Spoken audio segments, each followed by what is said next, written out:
I've run a design agency making over 40K in a single month while doing these crazy endurance events, which is what I love to do. But surprisingly, I don't have a massive team to help me. I just figured out how to use AI in the correct way. Because the biggest thing about AI is that it can become your most helpful thing in your stack or absolutely ruin your entire flow. But once I figured out where AI can actually live in your workflow, it completely changed the game for me. That's why in this video, I'm going to show you 3 parts in every design project where AI can save you more than 10 hours a week, and also 2 parts in the project where you should never be using AI and other things you can do instead. So here are the 3 ways where AI can actually help improve your workflow.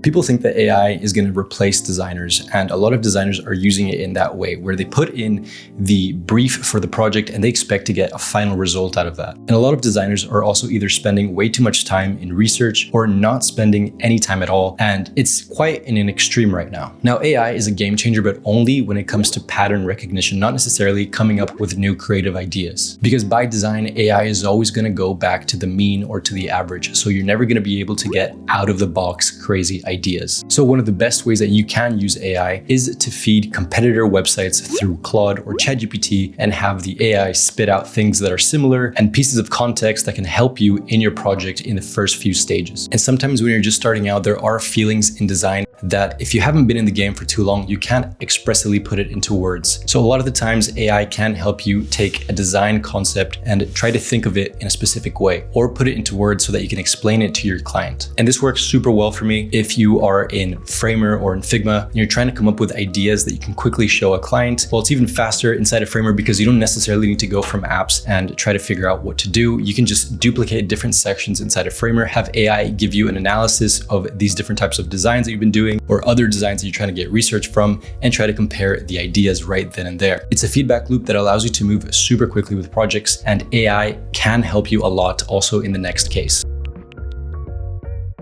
So as a designer, unless you're working in a massive agency, you're not just designing, but you're doing 1,000 different jobs. One of those jobs is you're also writing content for the websites that you're creating. So every website needs headlines, they need CTA, they need descriptive text for the feature sections that you're creating. And a lot of times clients show up with nothing, empty-handed, and expect you to read their entire website super quickly and be able to create new content on the fly. Well, this used to absolutely destroy my timelines. If you're trying to also come up with all the words that you need to put for those sections, you're basically doing 3 jobs in one. You're trying to think about character count, you're trying to think about different hierarchies, but being able to actually create the content is an entire different thing. So this is where AI is going to be unbeatable. Now, I'm sure you're already using this in a lot of your projects, but if you feed your site into AI, it can help you create different placeholders for the client to be able to see on the design that you're creating. You can feed it the target audience, the brief, the structure. Now the client can react to something that you've created, or you just feeding them lorem ipsum, which does not work anymore in 2026. You can have AI spit out 20 different CTAs that might fit that section. All this means is that having options is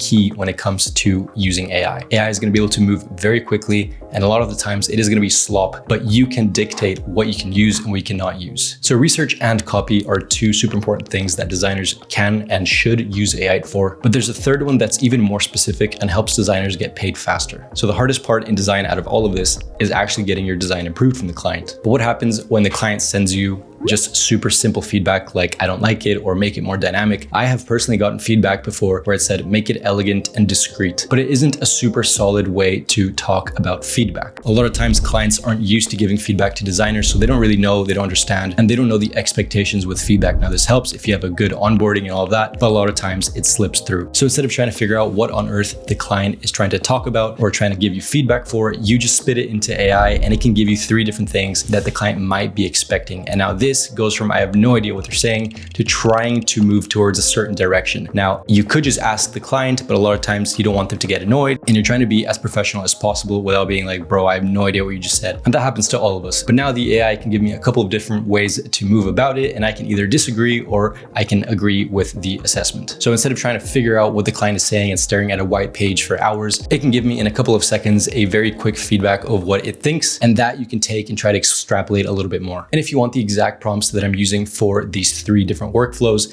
take a look in the description where you're gonna find a freebie. The first place where AI should never be used, in my opinion, is gonna be the pure design process. Now, I've covered different softwares before on the channel where you type in your brief and it's gonna give you a style guide, it's gonna give you a wireframe and all these things. And for me, that is completely fine. But when it comes to the actual final piece, I have different thoughts about that. So the dream is obviously that you have a client come in, he wants to pay you $10,000, you put your prompt into this creator and it'll give you a final product super perfect. But right now we are not there yet. And if we are there, then your job is pretty much pointless because the client can just do that themselves. But if you're using AI in the beginning to try to get a leg up on the work and you're trying to just, I don't know, make a style guide, try to create a couple of wireframes, try to create the structure, to me, that's okay. But don't take that and add a couple of different colors to it and call it done, because the client can smell that from a mile away. It's gonna start to look exactly the same every single time. And maybe that works if you're doing B2B or if you're doing SaaS, where a lot of the projects you can even get a template and just copy paste it over and over. But sometimes the client can see that. Also in your portfolio, if they all look exactly the same, I mean, that you can kind of understand that you're just using a template or AI every single time. But there's a second area that's even more dangerous, and this one can actually cost you clients. So nowadays, everybody is using AI, and it's completely understandable that you use it in your workflow and your client uses it in your workflow. But what you don't want to do is take what AI is giving you and directly pasting it. Now, clients aren't stupid. They understand that what you just sent them is completely AI, especially if it has that little hyphen there. That's just a complete giveaway. And there's a lot of giveaways, especially if one moment you're writing in a certain fashion and the next moment you are writing everything perfectly. Clients are not dumb. Relationships are built on trust. And if they can't trust you to even write a simple message back or give the feedback that isn't just super AI, then